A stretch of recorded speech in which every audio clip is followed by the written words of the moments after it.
Testament. Oh, Ali, Allah even likes a falsehood for the sake of peace and dislikes truth that spreads corruption. 40. The Holy Prophet has also said, to make peace among people and to think about reconciling people, and removing discord is better than prayers and fasting. Abu Hanifa Sikh al-Hajj says, there was an inheritance dispute between my son-in-law and me. Our dispute was in process when the agent of Imam al-Sadiq, Mufazil happened to pass by.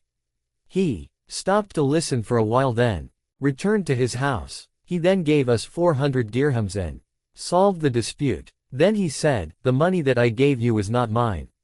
It belonged to my master Imam Ja'far al-Sadiq. He had ordered me to solve the disputes among his followers through this money. Single quote. This shows the importance of peace and reconciliation. The Holy Prophet has also stated that it was better than prayers and fasting, even though this action is mustahab recommended whereas the former are wajib obligatory. The reason for this could be that due to prayers and fasting an individual is reformed, whereas the peacemaker reforms the whole society, and consequently prayers and fasting also become popular among the people. Unity among the Muslims is not only beneficial for the hereafter, it is very much needed from the worldly point of view also. When the hearts of the believers unite for the sake of Allah such a power is achieved that not only the apparent enemies can be faced but even the hidden enemies, i.e. the self and shaitan, can be easily deflected. Kur water and the united hearts. The unity and understanding among the people could be compared to Kur 41 water. If water is divided by putting it in different vessels and each of them is less than a Kur, then whenever impurity najasat falls into one of them, it makes that water najis impure. But if all the water is collected in one place and it becomes more than a Kur, and if an impurity falls into it, it does not make the Kur water najis. On the contrary, the Kur water is capable of purifying the impurity of a najis object. Exactly, in the same way, when the people unite together, the divine mercy descends upon them and each one benefits by it. Secondly, due to the unity among the Muslims, they will be held in high esteem by people of different faiths. Another example is the merits of congregational prayers and its great rewards. It is very much recommended to behave kindly towards the believing brother, to help him and support him. Similarly, it is highly meritorious to visit the believers, to shake hands with them and to hug them. These actions carry great benefits. To make peace between two believers qualifies one to untold rewards. Similarly, it is mentioned that to befriend a believer for the sake of Allah carries tremendous rewards. After examining the rewards for all of the above actions, one concludes that all such actions have been promulgated for maintaining the unity among believers. Falsehood in the battlefield. It is known from some traditions that during a war with unbelievers, it is permissible to use falsehood, if by doing so, victory can be gained over them. Promise to a wife. A man can give a promise to his wife even if he does not intend to fulfill it. A man can give a false promise to fulfill his wife's desire, if he thinks that his refusal will cause dispute and discord in the family, or make his wife extremely unhappy. Obviously, such falsehood is also permissible under compelling conditions, when a man fears that refusing to promise may lead to an extreme situation like divorce. However, whether such a promise is permitted or not is difficult to confirm. Some weak traditions do state that such a false promise is allowed. For example, if a wife asks for something, her husband can give her a false promise. Fear of retribution and good deeds. Hazrat Ali ibn Abi Talib says, avoid lying, for when one desires something he strives for it, and when one fears something he strives to keep it away from himself. 42. Imam Ali explains the above tradition as follows. If one sincerely desires the pleasure of Allah, one must strive for it, and one of the ways of doing so is by refraining from lies. Falsehood is a forbidden act causing extreme displeasure of Allah. In the same way, if one really fears divine retribution, one must keep aloof from sins, for sins incur punishment. If a person merely claims that he hopes for divine rewards and fears divine punishment, but does not perform good deeds nor refrain from sins, he is a liar. The following saying of Amir al-Mu'minin Ali A is recorded in Najul Balagha. One who thinks that he hopes in divine rewards but his actions do not express it, then by Allah, he is a liar. For when he hopes for something it becomes apparent from his actions. But if he hopes in Allah and his actions do not show it. In the same way when one is afraid of something, his actions express this fear and he flees from that thing. Then after claiming to be fearful of divine punishment, why does he not flee from sins? Thus if a person who claims to be fearful of Allah's and hopeful of divine rewards but whose actions do not confirm his claim, is considered a liar. In the same way a person who claims to have the traits of patience, thankfulness, contentment and resignation etc. which are not shown in his behavior is also a liar. Your speech must conform to your thoughts. Hazrat Imam Jafar al-Sadiq says, whenever you say, Allahu Akbar, Allah is the greatest, you must consider everything between the earth and the sky to be lesser than Allah. Because when Allah sees that a person say Allahu Akbar only superficially, he says, O liar! You try to be smart with me.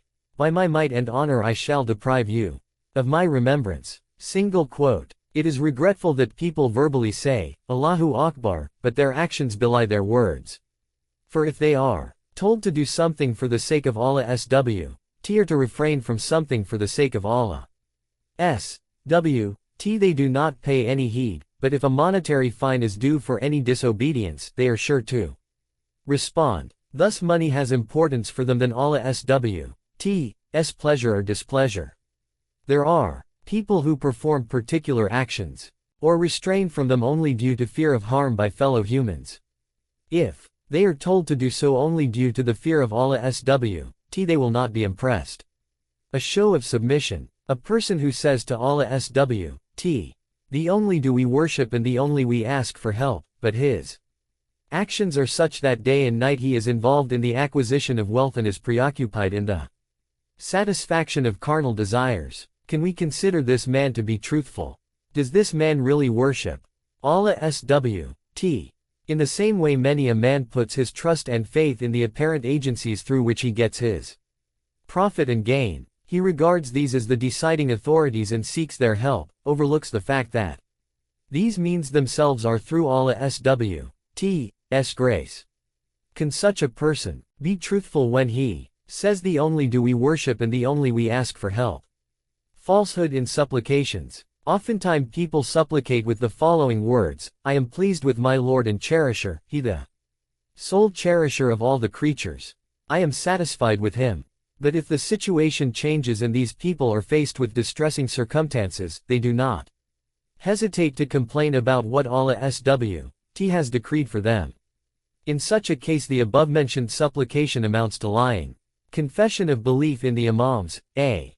The supplication, I am pleased that Muhammad is my prophet, and Quran is my book and Ali is my Imam, and all of them are for my guidance, will also be a lie when uttered by a person who does not practice the tenets of Islam as explained by al-Bayt, and behaves according to his own whims and fancy.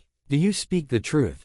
A man prays, O Allah's when I look at my sins, I weep, and when I see your mercy and forgiveness I become hopeful and happy in anticipation that you will forgive me, but when faced with temptations, he makes no serious effort to restrain himself and commits sinful acts without any qualms. The falsehood of such a person is clear. In the same way if a person says, I weep due to the fear of the agony of death, due to the fear of questioning of the grave, due to the fear of Qiyamah, while in reality he is not fearful of any of these, his falsehood is obvious. It could be this very kind of falsehood that is referred to in Dua Abu Hamza. Thumali of Imam Zain al-Abidin, A. O Allah, maybe you have found me in the position of a liar and for this you have taken away your mercy from me, left me on my own condition. Lying to the Imams. A. An example of lying to the Imams, A, is that of a person who recites the Ziyarat and says, O Imams, I accept your sayings and act upon your commands and obey you, but who does not do so in reality. In fact he obeys his own desires. Such a person is a hypocrite. He is lying to the Imams. A. Another example of such a falsehood is when he says in Ziyarat, we make peace with those who are at peace with you and we make war with those who are at war with you. even though he verbally claims this. In actual practice he is friendly with the enemies of Islam. Also, he is inimical to the believers. He also claims, I keep aloof from your opponents, but does not act upon it. Isn't such a person lying to the Imams? Then how should we pray? A question arises here that if by reciting a dua or ziyarah, if one is bound to utter lies, then how should one pray? Although a detailed reply to this is beyond the scope of this book, we can say in brief that the manner of praying denounced by us is when the supplicant invokes Allah SWT, the Holy Prophet and the Imam, but he takes his supplication lightly and makes no sincere effort to better himself. However, a believer should not feel that since it is not possible to avoid falsehood in prayers it is better not to pray. This is despair of Allah SWT's mercy and a satanic instigation to keep the believer away from the divine rewards. What one should do is to pray sincerely and to achieve perfection in a gradual manner, and Allah SWT will surely help such a person in achieving this ultimate aim. A person either understands the meanings of du'as and Quranic verses as those quoted above or not. Even if one recites them without following the actual meaning, the du'as and Quranic verses will illuminate his heart by their light. He will also be eligible for the divine rewards. Every person has a different position. With respect to knowledge and piety, our Muslimin occupy the highest position. Amongst the believers there is a wide spectrum of people capable of different levels of understanding and piety, but none can reach the stage of Muslimin. All believers succumb to their desires and selfish motives to a greater or lesser extent. Consequently they fall prey to sins and disobey Allah SWT. This is inevitable. This situation is aptly described in the following words of Dua Abu Hamza Thumali. O Allah, I did not sin due to disbelief in you, nor did I sin considering your command insignificant or thinking that your punishment is light. But I sinned due to the instigation of my selfish desires and due to pride. The believers can comfort themselves that they are not really lying when they do not rise up to the level expected in the supplication they utter. They can also comfort themselves that they are believers because they fear Allah SWT and repose their hope in Allah SWT, as the Holy Quran says. And fear only me if you are believers. Surah Ali, Imran 3. 175. Firm conviction and disobedience. Even though the belief in Allah SWT and the fear of his retribution is present in man, he is still prone to sins. It is not that one who believes in Allah SWT cannot sin. For example, who does not know that a dead body cannot cause any harm? Everyone firmly believes in it. Yet how many people can stay alone with a corpse at night? Here a firm belief is unable to rid the man of his fear of the dead. Even a firm belief cannot guarantee one's actions. It is for this reason that we recite in dua, bestow upon me such a firm conviction that I can worship you with sincerity. There is no doubt that if one prays to Allah SWT out of intense fear, which would restrains him from committing sins, Allah SWT will surely create such a fear in his heart.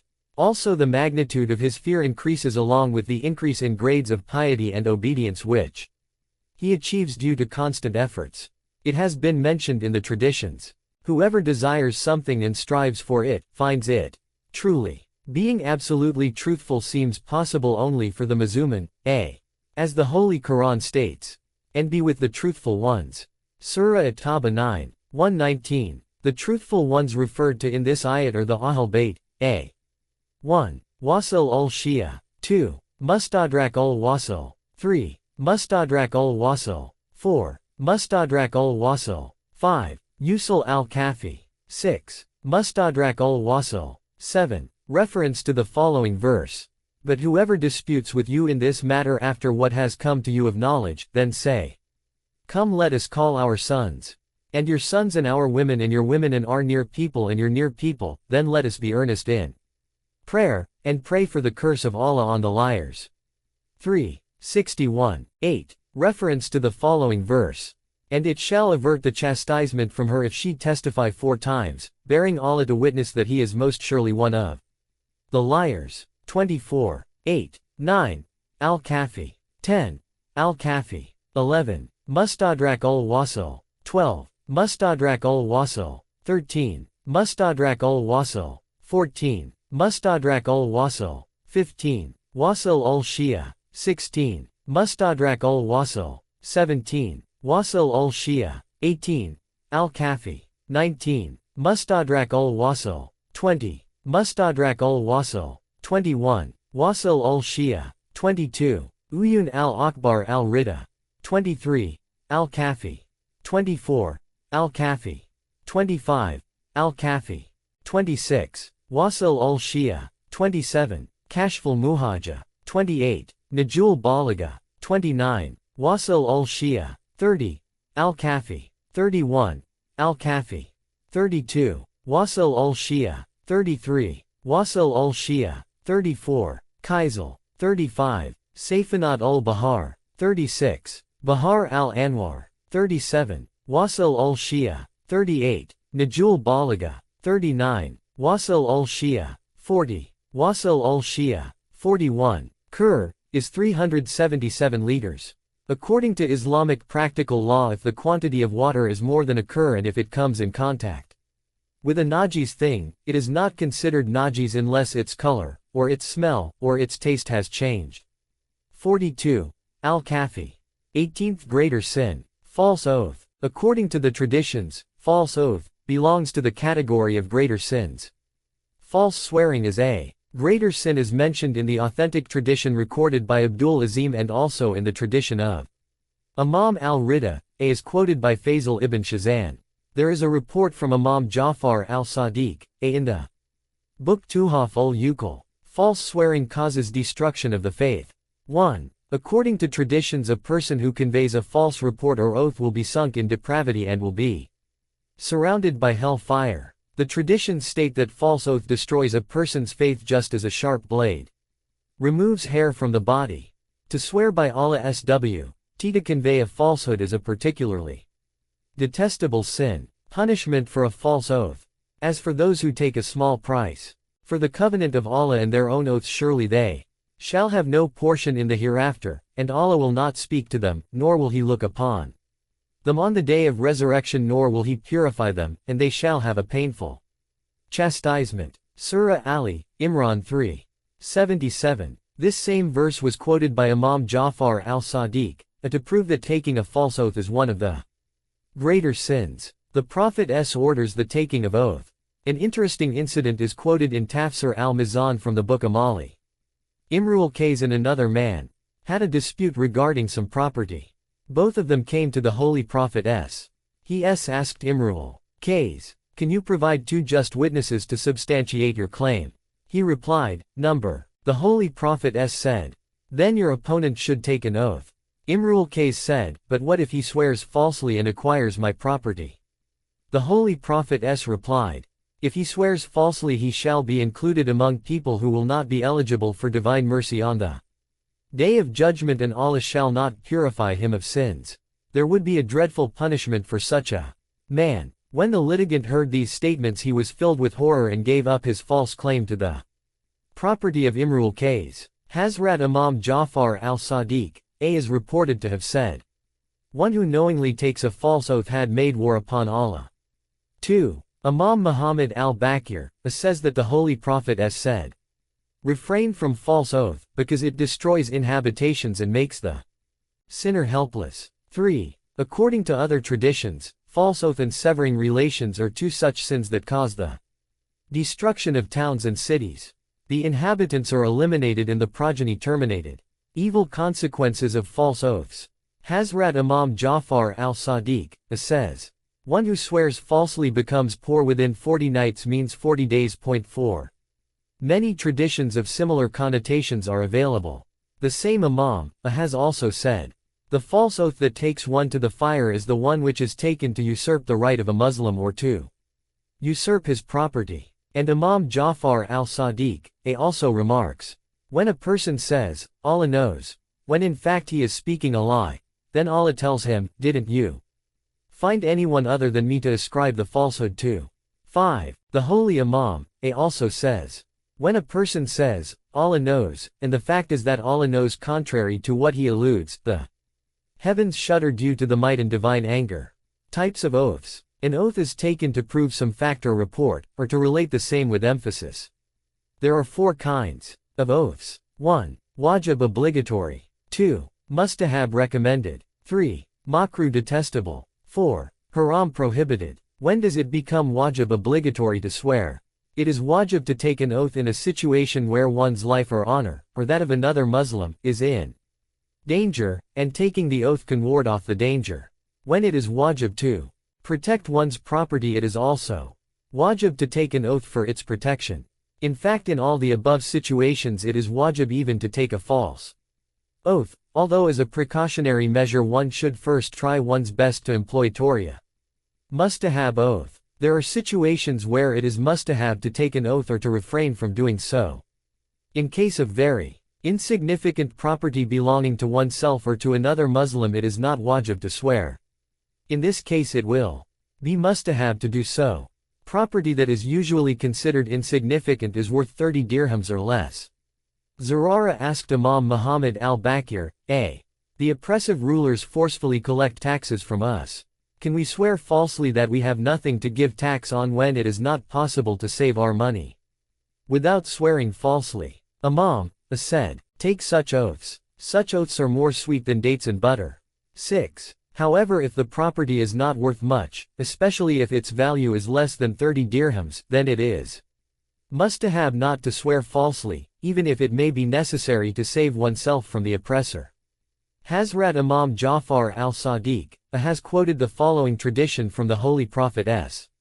Respecting the greatness of Allah: if one refrains from swearing, Allah shall give him much better than whatever he has lost. 7. Imam Jafar al-Sadiq says, if there is claim against you regarding some property and the claimant does not have any right upon you, and desires to make you take an oath, then if the claim is for something worth less than 30 dirhams, hand it over to him and do not take an oath.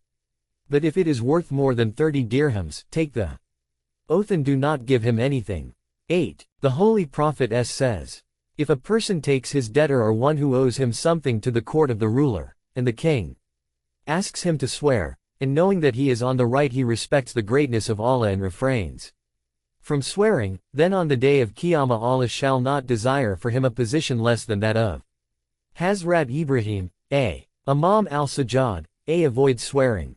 In the book Al-Kafi there is a tradition, which says that a wife of Imam al-Sajjad had some connection with the tribe of Bani Hanifa. A Shia of Imam informed him that this wife of his bore enmity to Amir al-Mu'minin. After investigating the matter, Imam divorced her. She had already received the mahr amount dower, but she filed a claim for it against Imam in the court of the ruler of Madinah. She demanded 400 dirhams as mahr from him. The ruler of Madinah told Imam al-Sajjad, either you swear that you have already paid her or you pay the amount of mahr now. Hazrat Sa'id al-Sajjad did not swear, but ordered his son Hazrat Muhammad al-Baqir to pay 400 dirhams to the woman. Hazrat Baqir said, may I be sacrificed for you? Are you not on the right? Imam replied, why not? But I consider Allah to be much more honorable than this matter, that I swear by His name. For some petty worldly property. Swearing for the sake of emphasis. Not only it is permitted but it is mustahab to swear in order to emphasize on a true fact, or to prove some fact, or to show its importance. For example, the Holy Prophet speaks after taking the oath. By Allah. Allah does not delay in forgiving, though you may be lazy in seeking it. 9. Another example of an oath is the following saying of Amir al-Mu'minin, by Allah, if people knew what I know then very few would have laughed and many more would have wept. 10. There are numerous Quranic verses and the traditions of Musulman, where oath is taken. All of them are of this same type. They are for emphasis and for proving particular facts. A person wrote a letter to Imam Muhammad al-Baqir, and asked about something which was being wrongly attributed to him. Imam al-Baqir wrote the following reply. By Allah, what is being attributed is not correct. But under no circumstance do I like to say by Allah to disprove it. Yet I regret that such a thing is being said when it really isn't. So. 11. Swearing is makruh. We have already described the wajib and mustahab oaths. Apart from these, in all other situations, it is makruh, detestable to swear. It is irrelevant whether the oath is for something past, present or future. In ordinary situations, for ordinary matters, taking an oath is makruh. Swearing for a false thing is certainly haram. It is the command of Imam Ja'far al-Sadiq, a. Do not swear by the name of Allah, whether you are speaking the truth or lying. 12. Because Allah says in the Holy Quran, and make not Allah because of your swearing by Him an obstacle to your doing good. Surah Al-Baqarah 2. 224. Hazrat Imam Ja'far al-Sadiq, a also says, one who swears falsely by Allah for a lie has disbelieved, and one who swear by Allah for truth has sinned, because Allah says, do not use Allah for taking of your oaths. 13. The above quoted traditions could be simply explained thus. To swear falsely in the name of Allah SWT is definitely a greater sin, and one who indulges in a greater sin falls down from the highest position of faith. Due to this, some amount of disbelief comes to his heart. Imam has also called a true oath a sin, and he has used the word ithm sin. Since it is well known among the Mu'tahids that a true oath is makruh, the word ithm would imply something which is very, very undesirable. A lesson from Hazrat Isa, a. The book Furu al-Kafi also contains the following report from Imam Ja'far al-Sadiq, a. The apostles of Hazrat Isa came to him and said, O the teacher of good, give us some advice. He said, certainly, Musa, the prophet of Allah commanded you not to swear falsely by Allah. And I order you not to swear falsely and nor truly. 14. Oath of respectable objects and personalities. Wherever it is permitted to swear by Allah SWT, it is also permitted to swear by other honorable personalities or respectable objects. In such situations it is allowed to take an oath by the Quran, the Kaaba, the Prophet or the Imam, a. In the same way, oath upon any other respectable object is also permissible. For example, a person may swear by his father or son, etc. Those traditions that prohibit swearing by Allah SWT's name prohibit it for proving one's right. They do not prohibit the proving of a true fact by oath. However, when a situation arises where it becomes obligatory to take an oath, then one must swear only by Allah SWT. Oath by any other object or personality will not be absolutely correct, and from the Sharia point of view the matter will not end conclusively. Similarly, if one has to take an oath for performing a particular action in the future, in this case too, one must swear only by Allah SWT. Any other vow does not have any legal standing. The oath that is haram under all circumstances. The oath which is haram under all circumstances and which one can never take is that of dissociating with Allah SWT and his religion. For example, a man says, if I do not perform this particular action, I shall be dissociated with Allah SWT and his religion. Such an oath is certainly haram. In the same way, if one says, if I do not do this, I would have disbelieved in the Holy Prophet or I would have rejected the mastership of Ali, or I would become a disbeliever. Such a vow is also haram. It is haram whether one wishes to prove the truth or to lay emphasis upon a fact. The Holy Prophet heard a person taking such an oath. He said, woe be unto you, if you leave the religion of Muhammad, then which religion would you follow? The narrator says that the Holy Prophet did not speak to this man till the end of his life. 15. Imam Ja'far al-Sadiq informed Yunus ibn Zabian, O Yunus, do not speak about dissociating from us in an oath. One who takes oath from it, whether for a true thing or a falsehood, he really becomes dissociated from us. 16. Expiation for a haram oath. The expiation for an oath which is haram, the oath which states dissociation with divine personalities, according to a group of Mu'tahids, is equal to expiation of zihar when one vows to abstain from one's wife, sexually. Another group of Mu'tahids has prescribed its expiation to be equal to that of breaking a vow, and it is the same as the penalty of breaking or not keeping a wajib fast of Ramadan. 17. However, Sheikh Mufid R.A. says that expiation of vow of dissociation is to feed to satiation, 10 poor people, and also to repent. The same decree is proved from a letter of Imam al-Hasan al-Askari, a. which is quoted in the book Masalik. Imam, says, "He shall feed 10 poor people